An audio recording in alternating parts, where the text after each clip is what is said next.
네, 여러분. 필환경 시대에 문학에서 길을 찾다라는 주제로 여러분들과 수업을 나누게 될 한현숙입니다.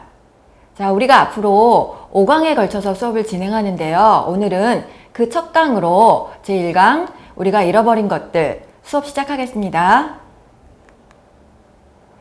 예, 환경을 염려하거나 우리 생각한다라고 하는 게 우리 선택의 문제가 아니고요. 이제는 어떻게 보면 생존을 위한 필수가 되어버린 세계에 살고 있어요. 자, 그렇다고 제가 그래서 일부러 필환경이라는 제목을 한번 잡아봤는데요. 자, 그렇다면 우리가 살고 있는 이 세계의 환경, 뭐가 문제일까요? 자, 여러분들 여기 화면에 보시면 제가 몇 개의 사진을 올려놨는데요. 자, 일단 여러분들 오른쪽에 보이는 게 이산화탄소 배출이죠. 그래서 이산화탄소의 농도가 짙어지고, 그리고 인구 증가로 인해서 점점 여기 보면 뭐 가축도 있고요, 집에서 굴뚝도 보이고 자동차도 보이죠. 우리가 다 알고 있는 이 배기가스들, 자, 이런 것들 때문에 대기가 오염이 되고요. 또 이런 것 때문에 지구의 온도가 점점 높아진다고 하죠. 지구온난화 현상. 그 지구온난화로 인해서 여러분들이 잘 알고 있는 북극의 빙하가 녹는다든가, 여러분들 뭐 TV나 이런 데서 그 북극의 눈물이라고 하는 우리 북극곰, 그죠? 북극곰의 눈물 이런 거 보셨을 거예요. 자, 그리고 오른쪽에 보면 사막이죠. 예, 이 지구가 날마다 사막으로 변하고 있다 그래요. 자, 어느 정도냐면 600만 헥타르? 감이 잘 안 오죠. 매년 그 서울시 면적의 100배 정도 되는 면적이 사막으로 변하고 있다 그래요. 자, 이렇게 우리가 뭐 얼핏 떠오르는 이런 문제들, 이거는 차치하고라도 여러분들이 오늘날 여러분들 심각한 코로나19, 자, 이것만 생각을 해도 전 세계에 지금 일상이 멈췄잖아요. 그죠? 마비됐는데요. 이 문제만 보더라도 여러분들이 우리가 살고 있는 세계가 지금 얼마나 심각한 위기를 맞고 있는지 짐작하실 거예요. 자, 그렇다고 한다면 여러분들, 이 우리가 지금 앓고 있는, 전 세계가 앓고 있는 이 코로나 팬데믹, 그 원인이 뭘까요? 자, 여기 아래 사진에 보이는 미국의 사회학자이자 미래학자인 제레미 리프킨이라는 사람은요, 이 코로나 팬데믹의 원인을 기후변화로 지목하고 있어요. 자, 우리가 조금 아까 앞장면에서 우리 뭐 지구온난화 뭐 이런 거 봤잖아요. 자, 지구온난화 때문에 이 기후변화가 일어나고 있는데요. 자, 이 지구온난화 중에서 대표적으로 이 대기의 흐름이죠. 이 대기의 흐름이나, 그리고 결국은 물의 흐름이 기존의 어떤 흐름하고 다르게 변화가 생김으로써 우리가 맞는 이상기후들이 생겨난다고 해요. 우리 얼마 전만 해도 좀 긴 장마를 겪었죠. 긴 장마와, 그리고 또 올해 유난히 자주 오는 태풍들. 자, 여러분들 잘 알 거예요. 자, 이렇게 이런 기후 변화 때문에 사실은 야생 생물들이, 동물이나 식물들이 서식지를 잃어버린다고 해요. 물론 그 야생 생물들의 서식지 파괴는 기후 변화만으로는 아니에요. 어떻게 보면 인간이 어떤 탐욕으로 무분별하게 이 생물들이 살고 있는 서식지를 침범하는 거죠. 우리 왜 밀림을, 그쵸, 개발하고 뭐 이런 것들 여러분 나무를 베고 봤죠. 자, 그렇다고 한다면 이 야생 생물들이 자기 서식지가 파괴되기 때문에, 한편으로는 기후 변화 때문에, 한편으로는 인간의 침입 때문에, 자, 이 야생 생물이 갈 곳을 잃어서 인간의 서식처로 들어올 수밖에 없어요. 자, 이 인간의 지역으로 들어온 야생 생물들하고 같이 따라 들어오는 게 또 바이러스라고 해요. 그래서 제레미 리프킨은요, 결국 이 문제를 우리가 함께 해결하지 않으면 우리에게는 더 큰 재난이 닥칠 거다라고 경고하고 있어요. 자, 이렇게 우리가 얼핏 봐도 우리는 정말 어려운 시대에 직면해 있죠. 자, 그렇다고 한다면 여러분이 질문이 하나 생길 것 같아요. 이렇게 방금 얘기했던 것 같은 급박한 시대라고 한다면, 그러면 우리 좀 더 철저한 뭔가 다른 대안이 필요하지 않을까요? 제가 영어로 something drastic이라는 단어를 썼어요. 그리고 아주 급박하니까 must be done. 우리 좀 더 뭔가 철저한 어떤 해결점을 찾아야 되지 않을까요? 근데 왜 우리가 이 필환경 시대에 문학에서 길을 찾자라는 주제로 이야기를 나눠야 되는지, 자, 한번 생각해 봅시다. 과연 문학이 뭐 더 넓은 범위로 예술이, 또 좀 축소해서 시나 소설이 과연 무엇을 할 수 있을까요? 자, 그렇다고 한다면 저는 여러분에게 질문을 좀 바꿔보고 싶어요. 자, 우리가 여태까지라고 얘기하는 건 지금껏 인류 역사가 어떤 길을 걸어왔는지 한번 생각을 해봅시다. 자, 인류의 역사 발전이라고 하면 결국은 어떤 경제 발전이나 과학기술적 측면, 발전을 꾀했던 게 인류의 역사가 아니었을까? 저는 그렇게 생각해요. 자, 그런데 우리가 그 길을 걸어왔는데 지금 오늘 우리가 엄청난 지금 위기에 서 있게 됐어요. 이 와중에 우리가 그렇다면 계속해서 지금껏 살아온 방식하고 똑같이 그 과학기술적 측면에 박차를 더 가해야 되느냐. 아주 쉽게 생각하면 우리 백신도 만들어야 되고요. 치료제도 만들어야 돼요. 그러려면 더욱더 과학기술을 발전시켜야 되고 우리가 더욱 연구에 박차를 가해야 되지 않을까요? 자, 근데 오늘날까지 우리가 해온 방법이 그거였다라는 거예요. 그래서 역시 똑같이 과학기술적 측면에 박차를 가하기만 하면 오늘 우리가 맡고 있는 이 모든 문제가 해결될 것인가? 라고 묻고 싶어요. 자, 이 질문을 이미 한 세기 전부터 제가 지금 제기한 질문을 그 동일한 질문을 했던 작가들이 있어요. 문학가들이 있고요. 우리가 이 수업에서는 그 작가들과 작품에 귀를 기울여 보려고 해요. 자, 왜냐? 혹시 우리가 어떤 길을 찾을 수 있지 않을까? 혹시 해답에 대한 힌트를 발견할 수 있지 않을까? 자, 한번 5강에 걸쳐서 여러분들하고 우리가 작품 속에서 작가들에게 귀를 기울이면서 한번 답을 찾아봅시다. 자, 많은 사람들이 우리가 오늘날 직면하고 있는 환경 문제, 이 문제가 과연 어디서부터 시작된 걸까? 라고 얘기를 해요. 자, 그런데 많은 평자들은 그 시발점을, 그 시작점을 산업혁명으로 봐요. 여러분들 그 수업 시간에 뭐 사회 시간이나 다른 시간에 산업혁명에 대해서 들어보셨을 거예요. 서구 유럽에서 18세기 말, 영국 같은 경우에는 한 1760년대부터 산업혁명이 시작이 되죠. 자, 그런데 그 산업혁명에 의해서 우리 인간의 삶의 방식이 획기적으로 바뀌어요. 산업화된 사회의 어떤 자본주의적인 삶의 방식으로 바뀌죠. 근데 많은 평자들이 이러한 삶의 방식에 문제 제기를 한단 말이에요. 오늘날 우리가 직면하게 된 많은 문제들이 바로 거기서 시작됐다. 자, 여기 여러분들이 보고 있는 사진에 보이는 윌리엄 월즈워스라고 하는 영국의 시인이에요. 자, 산업혁명기를 몸소 겪었던, 자, 이 시인이 소위 자연주의 시인으로 불리기도 해요. 자연 시인으로 불리기도 하고요. 자, 이 시인이 제가 영어로 따옴표로 이렇게 인용을 해놨는데요. 우리가 다음 장면에서 이 시를 읽을 건데요. 자, Little we see in nature that is ours. 우리의 것인 자연 안에서 우리가 거의 아무것도 보지 못하고 있다 라고 얘기를 해요. 자, 그렇다고 한다면 이 대목만 봐도 무슨 얘기를 할지 약간 짐작이 가실 거예요. 자, 우리 시를 같이 살펴봅시다. 시를 보기 전에 자, 먼저 워즈워드는요, 당대 영국의 삶, 우리 인간의 삶을 한마디로 피폐해진 삶이라고 진단하고 있어요. 자, 산업혁명에 따른 환경오염과 자원의 고갈, 그리고 무엇보다도 산업혁명에 따라서 이 공장이 생겨나고요, 대량 생산이 발달이 되는데 기계적인 어떤 산업이죠. 이걸로 인해서 인간이 비인간화되고 그리고 인간이 소외되고 있다라고 비판을 하고 있어요.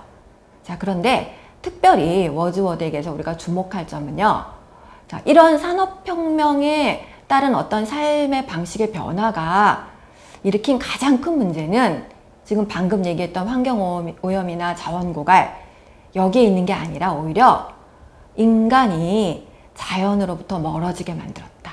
다시 말하면 인간이 자연과의 연결고리를 잃어버렸다는 데 주목하고 있어요. 자, 우리 시를 보면서 같이 이야기를 나눠봅시다. 자, 워즈워드 시 중에 이런 시가 있어요. 우리는 세상에 너무나 치우쳐 있다. 자, 세상에 너무나 치우쳐 있다는 게 무슨 말일까요? 자, 영어 제목으로. 자, 여러분들이 이 정도 영어는 다 읽을 수 있으니까 제가 영어로 같이 옮겨놨는데요. The world is too much with us라고. 여러분들 잘 쓰는 표현 중에 왜 too much라는 표현 많이 쓰죠? too much라고 할 때, 이건 벌써 긍정적이지 않다라는 거 알아요. 자, 세상이라고 하는, world라고 하는 게 우리에게 too much하다. 그럼 뭐예요? 너무나 세상에 우리 안에 많이 들어와 있다. 한편으로는 우리가 세상에 너무나 빠져 있다라는 얘기죠. 자, 한번 시를 읽어볼게요. 우리는 세상에 너무나 치우쳐 늦게 자고 일찍 일어나 벌고 쓰느라 우리의 힘들을 낭비해버렸네. 우리의 것인 자연 속에서 아무것도 보지 못하나니. 자, 요 구절 앞에서 바로 제가 인용했던 구절이죠. 자, 우리가 세상에 너무나 빠져서 자연 속에서는 결국 아무것도 보지 못한다. 자, 왜 우리가 세상에 빠져 있다고요? 늦게 자고 일찍 일어난다. 아침에 일찍 일어나고요. 저녁 늦게 자요. 왜요? 돈 버느라고요. 돈을 버느라고. 근데 그 돈을 벌어서 뭐 해요? 전부 써요. 소비주의 사회죠. 소비 중심주의 사회란 말이에요. 자본주의적인 삶의 방식에서 돈을 벌고 쓰느라 정말 우리의 것인 우리의 힘들, 그래서 여기도 보면 파워라고 하는데요. 인간의 파워를 다 잃어버렸다라고 그래요. 영어로 보면 더 여러분이 빨리 다가올 것 같은데요. lay waste, 마치 쓰레기를 버리듯이 정작 우리 안에 있는 우리의 파워를 버려버렸다. 자, 인간의 파워라고 할 때는 제가 조금 뒤에 다시 설명을 하겠지만 워즈워드가 생각하기에 우리 인간은요, 원래 생명력, 인간만의 독특한 생기를 가지고 있다라고 해요. 인간의 어떤 명랑함. 근데 이걸 다 잃어버렸다. 왜? 우리가 마치 공장의 기계처럼 아침 일찍 일어나서 저녁 늦게까지 기계가 돌아가듯이 우리를 막 우리 힘을 낭비하는 거예요. 돈을 벌고 쓰느라. 자, 그렇게 해서 우리 안에 있는 모든 힘들을 소진시켜 버렸다라는 거예요.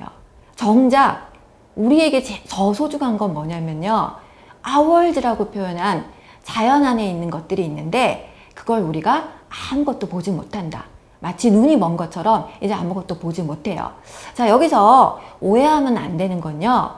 our's라고 하는 거 있죠. 이게 마치 어떤 소유 개념이 아니고요. 자연 안에서 우리가 소통해서 자연과 우리가 하나 되어서 우리가 누리고 즐길 수 있는 것들을 우리 것이라고 얘기한 거예요.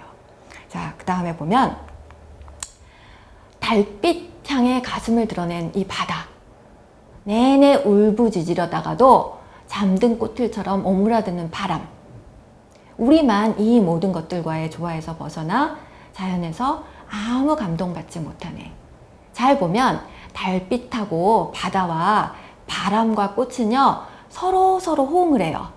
소통이죠. 커뮤니케이션이에요. 자연 속에서 서로가 어떤 자연의 질서 속에서 서로 호응을 하는데 이 모든 조화 속에서 유일하게 우리 인간만이 벗어났다라고 지금 한탄하고 있는 거예요. 그래서 정작 자연에서는 아무 감동도 받지 못한다. 자, 이게 지금 워즈워드가 가장 탄식하고 있는 거예요. 자, 우리가 잃어버린 것들을 슬퍼한다. 지금 워즈워드가 뭘 슬퍼하느냐. 자연은요, 워즈워드가 제가 앞에서 자연 시인이라고 그랬죠. 자연의 아름다움과 자연이 주는 우리에게 주는 기쁨을 노래하는 시인이에요. 가장 유쾌한 친구인 자연을 잃어버렸어요. 벌고 쓰느라 우리가 자연의 눈을 돌릴 여력이 없어졌다라는 거예요. 이제 관심 밖이에요. 여러분이 왜 또 다른 관심이 생기면 이전에 좋았던 걸 버려버리는 경향이 있죠. 인간이 그렇게 된 거예요. 벌고 쓰고 뭘 생산하고 만들어내고 소비하고 이런 거에 이제 온갖 우리의 정신이 쏠려서 정말 우리한테 중요한 건 놓쳐버렸다. 자, 그런데 자, 우리가 자연을 잃어버렸다, 자연을 바라보지 않는다라고 할 때 워즈워드가 정말 슬퍼하는 게 뭐냐. 자, 자연은요, 여러분이 영어로 생각을 해보면요, 우리 인간 본성이 휴먼 네이처예요. 영어로. 근데 자연이 네이처죠. 휴먼 네이처가 본성이고 인간의 본성이고 자연이 네이처라고 한다면 인간의 본성과 자연은 뗄래야 뗄 수 없는 긴밀한 관계가 있는 거예요. 인간 자체가 본래적으로 인간의 본성이 뭐라고요? 아까 시에서 말한 파워, 건강한 생명력, 민감한 도덕성. 자, 이 도덕성이라고 하는 건 뭐냐면요. 그냥 우리가 억지로 노력하지 않아도 뭐가 옳고 그른지 스스로 판단할 수 있는 능력이 있다라는 거예요, 인간은. 근데 인간이 가지고 있는 이 생기하고 인간의 이 옳고 그름을 판단하는 도덕성이 마비가 됐어요. 왜요? 삶의 방식이 바뀌어서요. 대중매체나 기술화나 도시화, 산업혁명 이후에 달라진 삶의 방식이라 그랬죠. 자, 이것 때문에 인간 정신이 기존의 분별력을 다 잃어버리고 마비되었다라고 진단을 해요. 결국은 인간이 인간의 본성을 잃어버리는데요. 인간이 가지고 있는 이 생기와 도덕의 원천은 어디서 오느냐? 바로 자연에서 온다라는 거예요. 근데 우리가 자연으로부터 소외되게 되면 어떻게 돼요? 자연에서 그 원천이 자연인데 그 원천을 잃어버리기 때문에 당연히 우리는 인간성을 잃어버리게 되는 거죠. 자, 이거를 워즈워드는 너무나 슬퍼했다라는 거예요. 자, 그렇다고 하면 우리가 시를 한 편만 더 봅시다. 이 시는요, 그 워즈워드가 젊은 시절에 틴턴 앱이라고 하는 왜 사원이죠. 우리식으로 말하면 교회나 성당 같은 이런 사원인데 사원 근처에 아름다운 어떤 풍경, 그 풍경의 아름다운 지역을 여행하면서 썼던 시예요. 자, 긴 시라서 우리가 일부만 볼 건데요.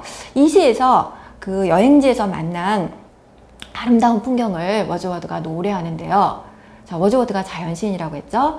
근데 중요한 건 자연은 우리에게 기쁨이나 아름다움만 주는 존재가 결코 아니라는 거예요. 아까도 얘기했죠. 인간성의 어떤 원천이 된다 그랬잖아요. 자, 이 시를 읽으면서 한번 설명을 해볼게요. 자, 일부분인데요. 이 여행을 하면서 본 너무나 아름다운 풍경을 이 아름다운 풍경은 그리고 제가 점점점점 해놨죠. 자, 이 풍경은 원래는 워즈워드가 이 지역을 이전에 한번 여행을 한 적이 있어요. 근데 5년 만에 이 지역을 다시 왔어요. 그러면 우리가 왜 과거에 봤던 아름다운 풍경을 다시 만났을 때 감회가 새롭잖아요. 그 새로운 감회로 노래를 하는데 이렇게 얘기를 해요. 내가 이 아름다운 풍경을 이전에 보고 한동안 5년 동안 못 봤어요. 근데 이 풍경이 잃어버렸던 게 아니고요. 나는 몰랐는데 내 마음속에서 계속해서 살아서 나에게 정말 너무나 놀라운 느낌을 줬다라는 거예요. 그 느낌이 뭔지 지금부터 얘기할게요. 굳이 억지로 기억하지 않아도 느껴지는 그 느낌. 선량한 사람의 생애 최고의 부분에 작고 이름 없는 기억조차 못하는 친절과 사랑의 행동에 결코 작거나 사소하지 않은 영향을 미쳤을 그런 느낌이다. 자, 이건 무슨 얘기냐면요. 여러분이 봤던 과거 여행지에서 봤던 아름다운 풍경이 여러분이 오늘 그냥 생각지도 못하고 무심코 행하는 그 선한 행동에 영향을 미쳤다라는 거예요. 자, 그렇다고 한다면 자연은 그저 아름다운 삶의 배경이 아니고 인간의 삶의 원동력이면서 인간을 도덕적으로도 성장시키는 마치 어머니와 같은 존재다. 그래서 우리가 자연과 관계가 끊어지면 절대로 안 된다고 워즈워드가 한탄하고 슬퍼하는 거예요. 자, 우리가 오늘 여기서 수업을 마무리하려고 하는데요. 워즈워드에서 자연이 얼마나 중요한지 이야기를 했죠. 우리가 이제 다음 2강에서는요. 자, 경제 발전. 지금까지 인류가 걸어온 경제 발전이나 진보를 위해서 달려온 어떤 삶의 방식에 대해서 경종을 울리는 소로우의 월든이라는 책을 가지고 여러분과 나누어 보려고 해요. 자, 지금까지 수업 들어주셔서 감사합니다. 우리 다음 시간에 만나요.